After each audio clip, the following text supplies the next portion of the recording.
One of my viewers sent me to a video of questions for atheists. In the spirit of full disclosure, the original video was somewhat rambling and long-winded. But, fortunately, the original poster, Solidify Your Faith, also made an edited version of just their questions. So, this week, I'll be responding to that more direct video. Okay, you've heard of the saying, you can lead a horse to water, but you can't make him drink. Okay, you can lead an atheist to the truth, but you can't make him think. Same way. Not really. The issue that atheists like me have is that they've considered the claims brought forth by theists and found them lacking. Any claim can be dismissed if evidence is not provided. The argument for a deity is such a case. No evidence has been given, so we dismiss the claims theists make. If evidence is presented, then we'd have to honestly examine it. So what do? With the horse, you put salt in his oats. You make him thirst for the water, okay? With the atheist, you make him thirst for the truth. Well, how do you do that? You help him realize he's believing a lie. And how do you do that? You ask him questions. I never argue with an atheist. I just ask questions. Not to get off on a tangent here, but that's actually not always a good idea for horses. Forced hydration via sodium intake can actually cause a horse to become more dehydrated if there's a reason it isn't drinking. Foul water, for example. If I'm following your analogy correctly, the water is your claim and the salt you're providing is just questions with no evidence. There's a reason that I and other atheists don't accept your water, no matter how many questions, or salt, you add to the diet. The problem isn't that we haven't considered your stance before, but rather there is no evidence for your claim. If there is no reason to accept a claim, you are showing your position as unstable. As unstable. You know, horses, stable. Where's my rim shot? What? Look, you're just a voice in my head. You do what I tell you, okay? Where was I? Oh yeah, as unstable. Yes, very. Pretentious twit. Moving on, let's see what questions this guy has. Hey, how'd life begin? First, I assume you mean how did life begin? At some point in the past there probably wasn't life, and now there is. It had to begin somehow.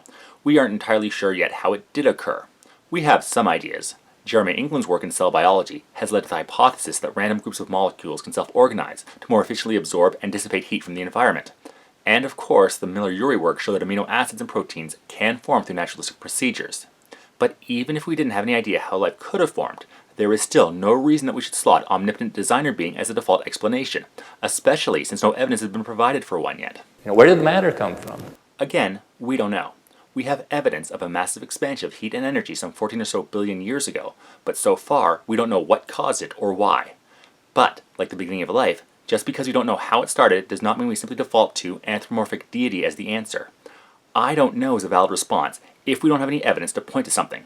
Admitting ignorance is not living a lie, but rather an important step in finding the truth. Evidence and proof is required, and if we don't have any, saying we don't know yet and not just accepting any answer we come across should be our attitude. How did consciousness come from matter? Human-level consciousness had to do with evolution.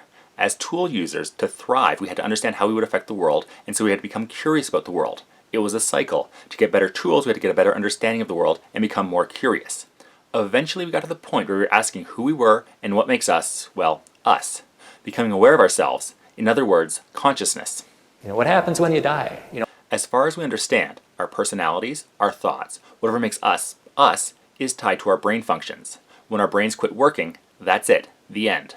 In the same way a computer isn't processing anymore when it's turned off and is just a collection of components, the same thing happens to us. Once we're gone, there isn't anything else after. Unfortunately, after brain death, we can't be turned on again.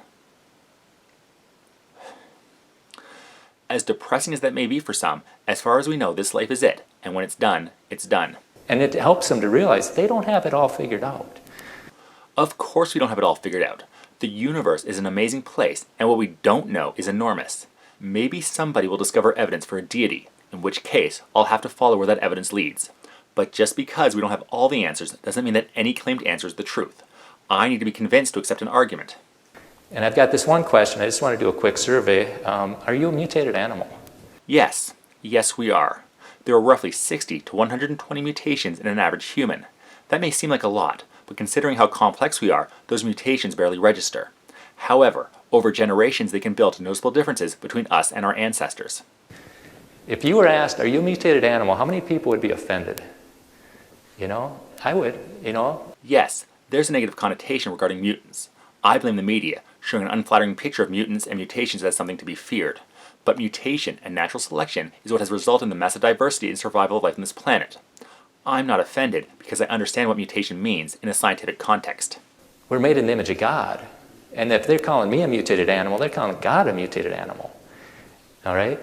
No, you are the one making the claim that we're made in the image of God. You still haven't shown the existence of a God, let alone shown that we're made in its image. The fact is, we are mutants, descending from mutants, tracing back to the first single-celled creatures. In other words, mutation. It is the key to our evolution. It has enabled us to evolve from a single-celled organism into the dominant species on the planet. Is there anything that man can say that doesn't come out classy?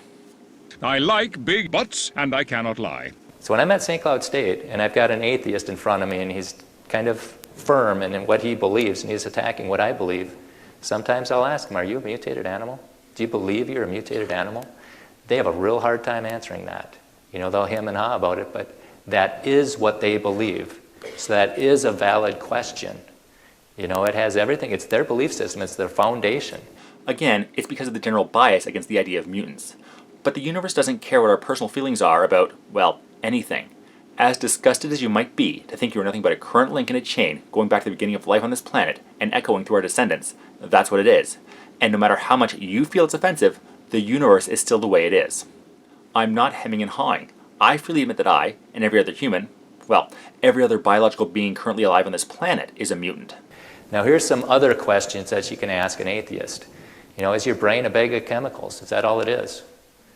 Yes, we're made of chemicals, but I don't see why that's a bad thing. We're chemicals, but chemicals that have come together through natural processes to have independent thoughts. Thoughts that allow us to attempt to understand the universe, better ourselves, and create great works of art. I can't be the only one to find that fascinating, can I? You know, if you're a mutated animal, your brain's just a bag of chemicals, but got together randomly. How can you trust any of your thoughts? Not randomly, through natural selection.